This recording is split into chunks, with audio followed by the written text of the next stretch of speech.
Good morning and welcome back to Sunny Side Up. I'm your host, Michael, and with me is my co-host, Faith. Faith, how you doing this morning? Great, Michael. Great. And why just great?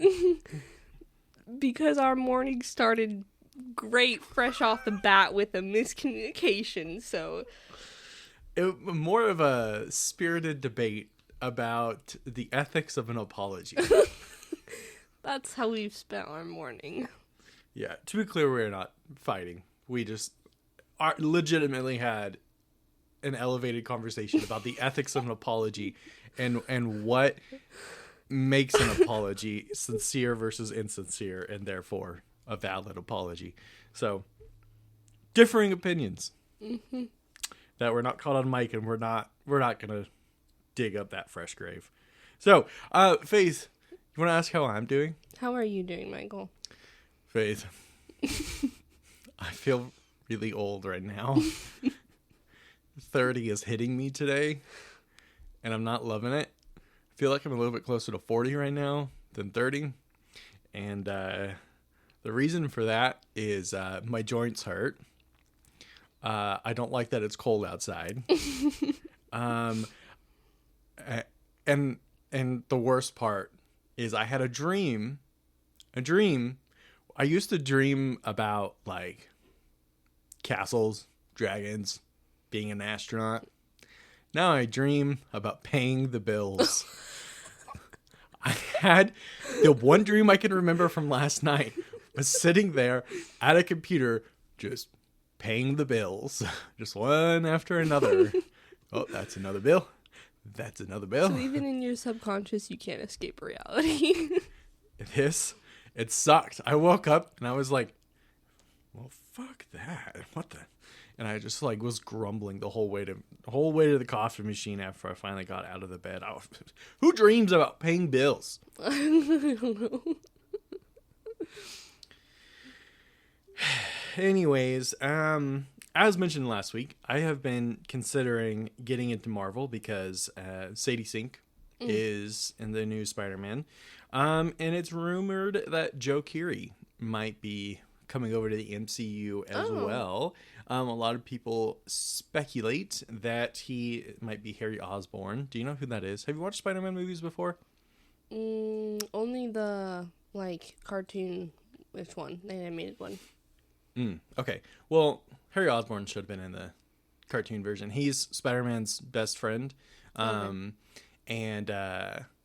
he's the son of the Green Goblin, whatever. The guy who looks like a Green Goblin and flies around on a little machine thing. I have no idea what you're talking about. No idea? No idea? I don't know if I've actually ever really watched a movie from that universe. Well, I mean, there's been several Spider-Man series that existed before MCU. Because I know I watched Spider-Man. I know I've watched, Guardians of the Galaxy. Yeah, but Green Goblin hasn't been around since... Well, I mean, I guess he did make an appearance in one Spider-Man movie when they did the whole multiverse crossover thing. But the Green Goblin's been, in every pre-Marvel or pre-MCU Spider-Man series, I think. I might be wrong on that. But, yeah. Anyway, so what was I getting at? I've been thinking about getting back into Marvel because of these two actors. I feel like it might be, I don't know. I enjoy their acting, so maybe I might be able to help get over my issues with the MCU and get back into it. But then this all led me to start thinking about what franchises over the period of my life have I gotten the most enjoyment out of. And I came up with a few responses, and I gave you a notice to think about this last night, so yeah. I'm not springing this one on you because it might be a little unfair to do that. Faith, do you want to get us started off on what franchise have you gotten the most? I'm sure the wording of this is just terrible. Have gotten the most enjoyment out of in your life? See, I have, because I know that yours are more movie related, but mine are not. Because I couldn't really, after we kind of clarified that, I couldn't really think of any actually. But then I thought the main one that's been there throughout my life is Barbie, which is I feel like standard one. You wouldn't say Tinkerbell? Well, So, yeah, but like Neverland I could like series list franchise? off all of those, like Tinkerbell, Monster High, Barbie. Like I've always there's like the Ever After High one too. Like Yeah. there's so many of those that I like absolutely loved when I was little. And like I mean I still watch Monster High and Barbie movies. I actually still watch all 4 of those. So, but you wouldn't put them as like a franchise that has brought you some of the most enjoyment. No, like I would, but I'd have a list of like 20. No. Like there's so many. But I think those are like the main, and like Harry Potter, but Harry Potter didn't come into my life until like 5 years ago. So. And now look at you. I know. You're a fucking nerd. Interesting. Okay. Are there like any of those like specifically that you'd want to call out as like had a little bit more like meaning to you? I don't know. Like they were all so great. Like Monster High, because I know that we've already had this conversation because I said that I would love our kids to watch Monster High and you were kind of like put off on that.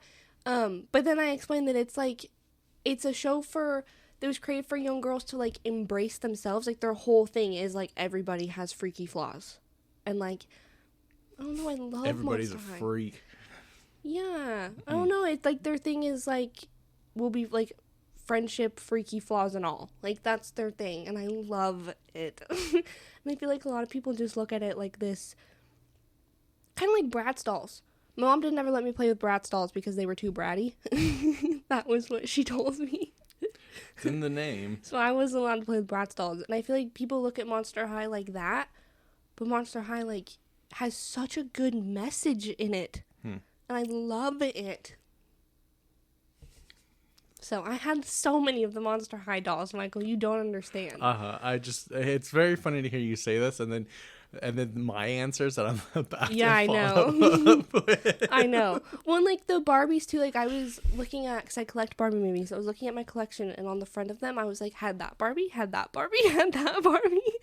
I had a bunch of them from the movies, because I love them so much. So, I think those are my answers. I also had a bunch of Ever After High dolls and whatnot. Yeah. I really liked those. Okay. Well, my first one that I wanted to bring up, it's one where you shoot a bunch of aliens. It's Halo. I wanted to talk about Halo. I think Halo has been one franchise that's... Sorry, I'm going to interrupt you real quick. I think you bring up Halo at least once a week, though, Michael. I don't think so. Not on this show. Not on this show. Just like in general, you talk to me about Halo at least like once a week. It's so good. Or you're listening to the music, which I can pick out now. Nice. Congratulations. You're taking a step towards your... Yeah. You just seemed so proud of me when I did that the other day. We were in the car and you had music on. I looked at you and I was like, "Is this Halo?" And you looked like you about shit your pants, Michael. Yeah, it's a big step. I was surprised. Way to go, though. But for Halo, like, it's been around since, like, before I could remember, right? Like, it came out... Since I think the dawn of time. All right. Not really. I just don't really have a memory of I don't remember a whole lot of my childhood. Halo... Well, that was kind of a depressing sentence, Michael. 2001. So I was 6 years old when... when the first game came out. And my dad, obviously, my brother and I played the game a lot together when we were together. And then, of course, there's the offshoot of Halo, which is Red versus Blue, and by extension, Rooster Teeth, the company that came to produce Red versus Blue and all these other shows. And so, like, I would like. If it wasn't for Halo, Rooster Teeth probably would not exist. They had tried a lot of different things, but the one thing that did stick was a show based on them playing the game Halo, right? So I have, and Rooster Teeth, I've been, a diehard fan since the beginning, long before my mom was okay with me being a fan of theirs. And so because of that, with the Halo universe, that Halo franchise, I kind of pull in some of my favorite creators who have ever existed that have all worked together, right? Mm-hmm.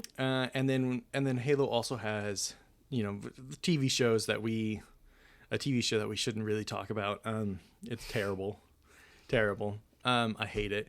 And then beyond that, you've still got things like they'd have like they've produced like short series before, like one that focused on like ODSTs, the little shock troopers. They were the focus of the Halo 3 ODST game. Do you remember me playing that at all? You're giving me a blank stare. Okay. You played like 4 different variations of this game, Michael. I don't know which is which. Oh, more than that. So I'm just gonna smile and Halo nod. 1, 2, 3. Then you got 4, 5, Infinite ODST. I think 8 or 9 games. Yeah, and you just like Halo 3, and you expect me to know what's going on? Well, if you can pick up the music, you can pick up the series entry. Okay. I'm gonna put All I in. know is right? That wasn't too bad. Thanks. That was pretty close. I wish if I had the little audio clip, I'd play it. Yeah, so there's just been a lot that comes from Halo. This franchise, it goes way beyond like just that. And so a lot of this I've been kind of thinking about is getting back into series. Like are these also series that do you think you've left them for a while and then come back to? No. No. Okay. I mean, maybe a little bit in like high school. And then I think in college, I think that's actually true. I think in high school, I lost it a little bit. And I didn't like watch it as much. But then I think when it got to college, it's because I met Sam. And Sam and I had very similar childhoods. Mm-hmm. Like we liked a lot of the same things. We're into a lot of the same things. And so we like started talking about the Barbie movies and stuff. So then we started watching them on YouTube again. And so I would watch, because Rachel, she's into it now, my other friend. But at that time she was like, what is going on? But Sam and I would watch like Monster High. She was more Barbie. But like Barbie, the Ever After High, like those, Sam would watch with me because she used to watch them when she was younger. So it was like nostalgia for us. And then after that, I like started watching them more and more. And now I have like my little collection of my DVDs that I've been collecting for them. But yeah, because Barbie also had like games too, like on the computer. I remember going to my grandma and grandpa's on Sunday, and my cousin and I, sometimes we'd play with Barbies, or we'd ask to get on the computer and just play Barbie games on the Barbie website. Because there were so many good games on the Barbie website, Michael, you don't understand. I don't think I do understand. No, they were so good. That and Polly Pocket. Polly Pocket was also a big one for me. I do know about that one being big. I mean, obviously I knew about Barbie being big, but I feel like Polly Pocket was especially kind of for popular like towards the end of my childhood. Yeah, too. like or 2000s was like Polly Pockets and like Littlest Pet Shops. So like obviously those two. I love those. Right. Okay. But yeah. Quit looking at me like I'm crazy. I'm not. It's just nice when you have something you're passionate about. I like it. Yeah, that's all. Kind of all. I just wanted to see what kind of like was the top one that came to your mind. What did you share first? I don't know if I really have like a top one because all of those are like not like equal, but like pretty much the same. In my head, I guess. I don't know, but yeah, all of those. Yeah, I think Halo might have to be the top spot just because it is a series of video games that come out every couple of years in my life, right? And so I've been playing them since some of my earliest memories of video games. It's bonding moments with friends and family. I can't tell you how many hundreds of hours in high school I spent playing Halo with high school friends. Mm-hmm. And then the stuff that came off of it, like Machinima, which is a do you know what Machinima is? Okay, it's what Red versus Blue is, where they are using the characters in the video game to kind of like make a show. That's Machinima. So the spinoff of Machinima as a genre, the spinoff of Rooster Teeth, all the TV shows, the books. I've read almost every single Halo book too. There's a lot of them, and they're all very good. I've read all the lore stuff. I've been a part of every like spinoff, like a community thing that they have created over the years to try and keep interest built up. So I don't know. It's just something that I've probably, and it's probably the franchise I've invested the most amount of hours in my life, and I'm not even sure I could come up with a way to quantify how many hours that's been. You know, I actually said that. Mine's probably Barbie then. My top one, you put it in terms like that. I think mine's Barbie. Because I watched all the movies. I played the games. I read books. Like, I have very specific books in my mind that I remember being, like, I loving. Yeah. They were Barbie. My mom even at one point had a Barbie house in my room. Is your mom the reason for your introduction to Barbie, or was it a friend? I feel like that was my mom. I've always had Barbies, though. Like, I feel like that remember... would be a thing Nicole would do. Yeah. I don't remember not having Barbies. But here's the thing. My mom... Here's the thing. Yes. My mom, every time Nathaniel and I were into something, she would just, like, go all out. She'd be like, yeah, my kid's into this. I'm going to get them the things, you know? So I can't blame her. I would probably end up doing the same thing. Yeah. So... I mean, that's also my personality. Sorry, I keep interrupting you. Go. No, you're okay. I had this Barbie house when I was younger. I absolutely loved this thing. But for some reason, when I played with Barbies, I had to have, like, a huge Mormon family of, like, 10 Barbies. Because I wanted to use, like, all my Barbies because I loved them all so much. And so I had these huge, like, I called them my Mormon families because they were huge. I literally had a notebook and I'd write a family tree. That's... But they got so big that my mom gave me a piece of plywood. And it leaned up against my Barbie house when I wasn't using it. But when I was using it, I could pull it down and then put all my other furniture on the piece of plywood. So it was like an extension of my Barbie house. So that was my Barbie house. Was my house and a piece of plywood that sit on the ground. I had a huge imagination, Michael.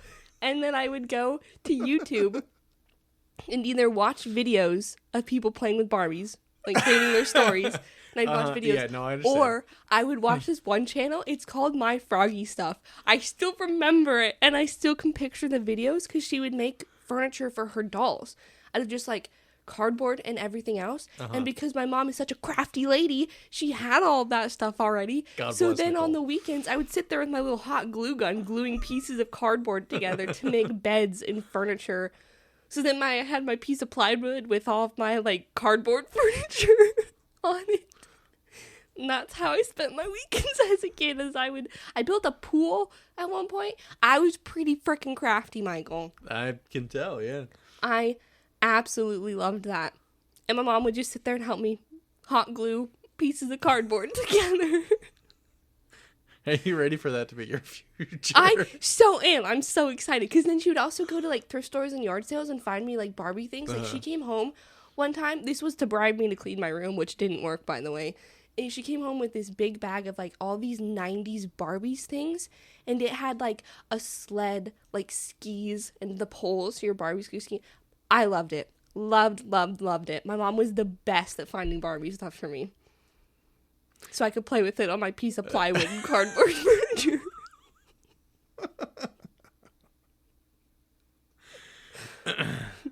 Nice. I went with my hair never being done. I went with the, like, orphan look I had going on when I was little. At least it's nice to know you're easily entertained. Kind of like a cat. Just give them a stick and a string. They'll be good. All right, I think that exhausts this topic of conversation.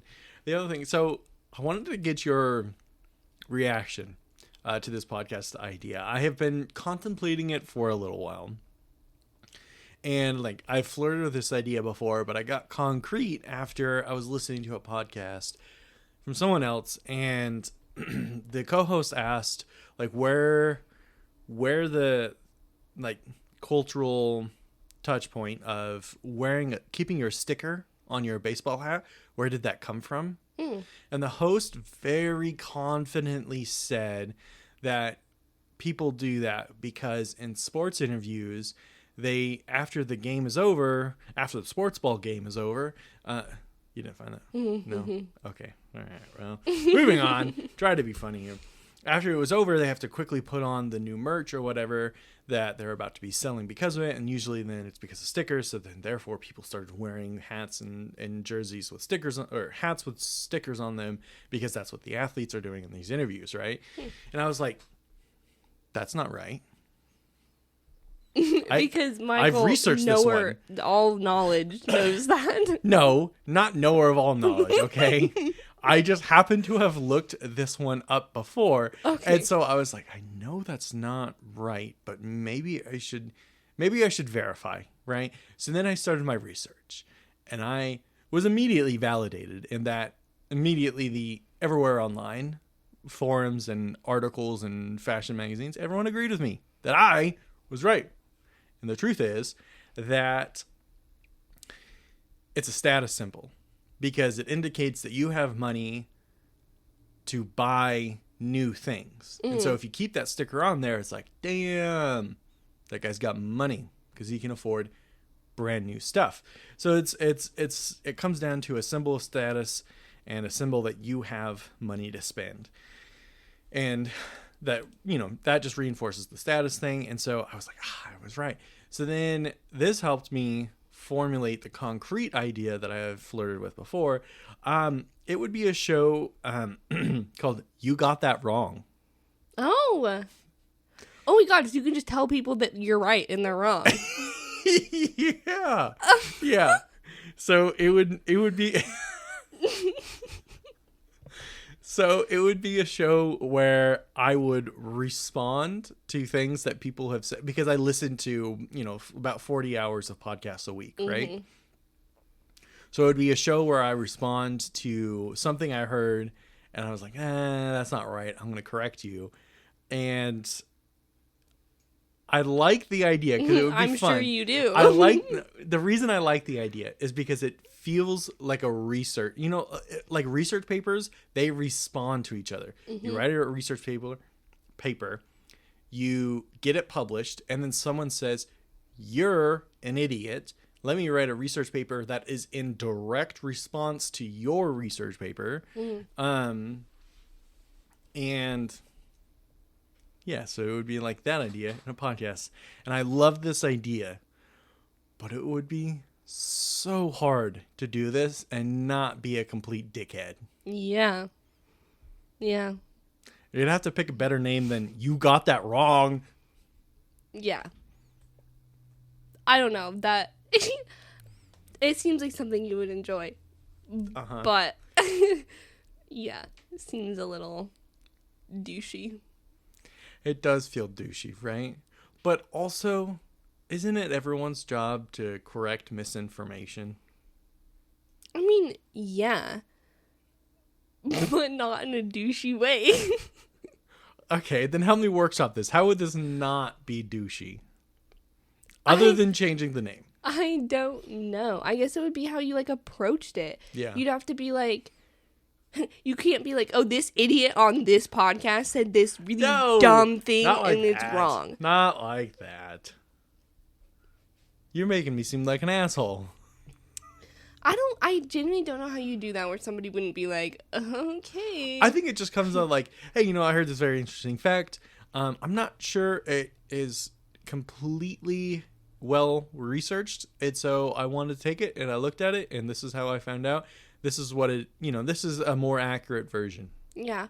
Why didn't you just comment on their cuz did they have it on YouTube or something? Cuz you post yours to YouTube. It's not super well. No. But they have this particular person even has a subreddit. Oh. A very large dedicated subreddit. Do you know you can comment on Spotify too? No. On podcasts. Oh, podcasts now have for a while a comment section. Oh, interesting. And it's actually for some podcasts way more used than I would ever thought. Yeah. And I've posted many things. I have many accounts with Spotify, and I've never it's not super easy or smooth to go into your creator account on Spotify and then go look at these things. I don't know. It's a weird choice. Especially because Spotify doesn't it's not an almost it almost feels like they are trying to merge into also having like a social media side to it. Oh, don't and say I that. don't like that. Spotify does not need that. I mean, if they do that, it's just MySpace, right? I don't know. I never had MySpace, Michael. Fuck. All right. Was that do you like my idea now? Do you hate it? What do you think? I like it because I know that you'd have a lot of fun with it. I would love it. But you'd have to do it in a very particular way. It would have to be so sanitary that I would just be like, ugh, I can't even get excited on the show because then I'm getting excited about correcting someone and then I'm the asshole. But also, being an asshole gets you a long ways in entertainment. So I feel like I might piss some people off. Okay. But a lot of people would like it. Okay. So maybe I should just lean into it, go full asshole. No. Like large, gaping asshole. And then... and then I could make it big with just correcting Michael, shut up. Move on. I feel like you don't love me anymore. Don't just stare at me. It's intimidating. I can't take you seriously right now. All right, let's wrap it up. Faith, would you like to go ahead and give your recommendation first today? Yeah. So, since we were talking about the Barbies, I was like, well, I obviously have to give a Barbie recommendation now. Like, obviously. So, out of the, I think there's 42 Barbie movies. That's a pretty confident answer. Let me look, because one time when I was sick and you were at work, I watched a 3-hour-long video of this guy watching every single Barbie movie and I came home to you giving the lore behind each one, figure out what was lore and what was canon and all of this. And Michael came home when I was watching it, and I felt like I got caught with my hand in the cookie jar or something. I was so embarrassed. I'm anxiously waiting. Is there actually 42 Barbie movies? Okay, there are... Dang, there's 44. Oh, okay. But I was feel like... saying 42 would be a crazy number to have because that's the answer to life, the universe, and everything. I you feel like don't it's... even know what that's from. No. Okay, somebody else says, some other website says 43. Oh, it says with the new live action, we now have... Yeah, so there's 43, which I feel like is accurate. Cause I was pretty confident it was 42. Whatever, doesn't matter. There's 43 Barbie movies out there. If you ever feel like you need to use one of your weekend for something. Yeah, just watch 43 Barbie movies. Yeah. Great way to spend it. You can get them off of YouTube. I've been illegally watching these movies for a hot second now. No. Aren't they uploaded by the Barbie channel? No. Oh. No. Never No. mind. No. This podcast does not endorse any illegal streaming. But the one I'm going to recommend to you, because it was my favorite when I was little, my most favorite, is Barbie Rapunzel, which I feel like a lot of people don't say. It's always some other ones that are also super good. Well, with 43 choices. But Barbie as Rapunzel is so good. She has this magic paintbrush, and I can't tell you how bad I wanted her paintbrush, Michael. She just paints on her wall, and she can go anywhere she wants. That's some crazy shit. It's so good. I love Barbie Rapunzel. And then I always have my runner-ups. But Barbie Rapunzel is my recommendation because it's my favorite Barbie movie. What a left field recommendation from your entire time co-hosting this podcast. What do you mean? It's always books. I think maybe this is the second or third movie recommendation from you. Yeah. And none of them approached Barbie. So, I don't know. It just felt like very left field. Not left field for you, but left field for your recommendations. Okay. Mm-hmm. Well, I'm probably going to be recommending something that Barbie would not endorse, and that is going to be Dazed and Confused. I thought that this would be a pretty good choice to recommend. I really love this like style of comedy from the 90s and early 2000s. Dazed and Confused follows the last day of a group of Texas teenagers who are graduating from high school. And so it kind of just follows their last day. It is a coming of age film, so whether you love that or hate that. And it's directed by Richard Linklater.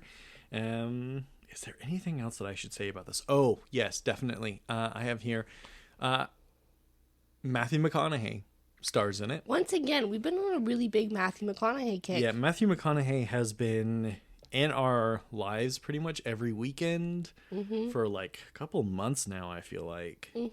There's so many rom-coms that we've been watching with Matthew McConaughey, and we've been really loving him. I don't know, I just really enjoy his 90s and early 2000s performances. I think that's some of his best work. So anywho, recommend watching Dazed and Confused if you like stoner films, if you like coming of age films, if you like stuff in the 90s that's not like super high crazy budgets or whatever, which I don't feel like. I wonder what a super high crazy budget in the 90s for a film would have been, because I can't imagine it's anything remotely close to what it is to now. Like today's super high budgets, you know? Yeah. I don't know. Anywho, that is it. That's it. We're done. We're out of here. I have a plant to go make. You do? Yeah. I was going to mention this actually earlier, but I can't keep plants alive to save my life. Okay, well, part of that is because that little devil spawn cat keeps ripping them out. Yeah, there's this cat that visits once in a while, and he has a vendetta against my plants. And me, I'm pretty sure. Oh, Louise is cute. Whatever. You paid for me to go to this. It's like a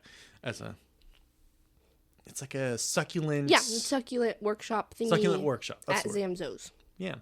Zamzows? Zamzows. Zamzows. Got it. And so hopefully succulents I can keep alive. Because the one plant, now I have killed succulents before, but the one plant that's still been alive, the longest plant that I've ever managed to keep alive, is an Indian rope plant. Okay. And those are semi-succulent. Okay, so yeah, you should be able to do this. We'll see. This is why I want a cactus. I want a non-prickly cactus. Yeah. All right, let's take a second.